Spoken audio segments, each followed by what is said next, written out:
பொதுவாக கல்யாண வீடுகளில் இந்த பூசணிக்காய் ஸ்வீட் அதிகம் செய்வார்கள். வீட்டிலே நாம் இப்படி செய்வதால் மிக டேஸ்டியாக இருக்கும். பூசணிக்காயை தோல் நீக்கி பொடியாக நறுக்கி விடலாம். நாம் மஞ்சள் பூசணி அல்வா செய்வதற்கு இப்படி நறுக்கி நன்றாக துருவி எடுத்து விடலாம். ஃப்ரெண்ட்ஸ், நாம் மஞ்சள் பூசணிக்காயை நன்றாக துருவி எடுத்து விடலாம். ஃப்ரெண்ட்ஸ், நாம் அனைத்து பூசணிக்காயும் துருவிய பின் அல்வா செய்து விடலாம். துருவிய பூசணிக்காயை குக்கரில் சேர்த்து விடலாம். நாம் பூசணிக்காயுடன் 1 டம்ளர் பால் சேர்த்து 2 ஏலக்காயும் சேர்த்து விடலாம்.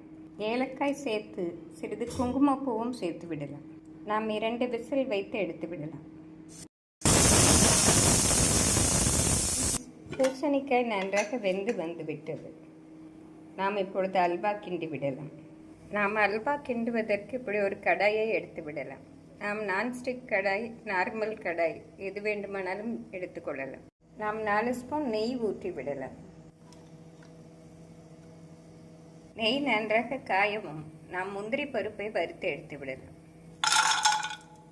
முந்திரி பருப்பு பொன்னிறம் ஆனதும் நாம் எடுத்து விடலாம்.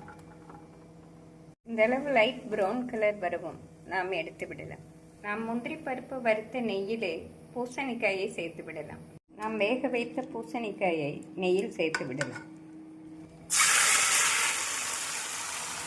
நாம் பூசணிக்காயை சேர்த்து ஹை ஃப்ளேமில் வைத்து நன்றாக கிளற வேண்டும்.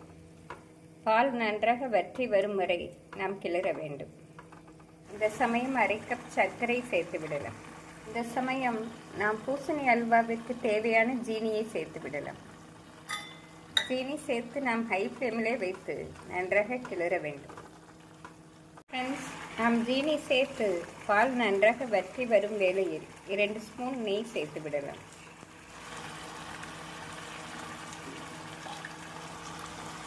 நாம் நெய் சேர்த்து நன்றாக கிளறி இறக்கி விடலாம். ஃப்ரெண்ட்ஸ், இந்த சமயம் நாம் முந்திரி பருப்பு சேர்த்து அடுப்பை ஸ்விட்ச் ஆஃப் செய்து விடலாம்.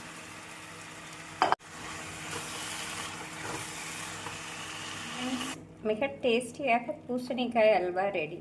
நாம் வேறு பாத்திரத்தில் மாற்றிவிடலாம். நாம் மஞ்சள் பூசணி வைத்து செய்யும் இந்த ஸ்வீட் மிக டேஸ்டியாக இருக்கும். நாம் பண்டிகை நாட்களில் இதை செய்து கொடுத்தால் குழந்தைகளுக்கு மிகவும் பிடித்த மாதிரி இருக்கும். பொதுவாக கல்யாண வீடுகளில் இந்த பூசணிக்காய் ஸ்வீட் அதிகம் செய்வார்கள். வீட்டிலே நாம் இப்படி செய்வதால் மிக டேஸ்டியாக இருக்கும். இந்த டேஸ்டியான பூசணிக்காய் அல்வா செய்து பார்த்து எப்படி இருக்கிறது என்று கூறுங்கள். Thank you friends.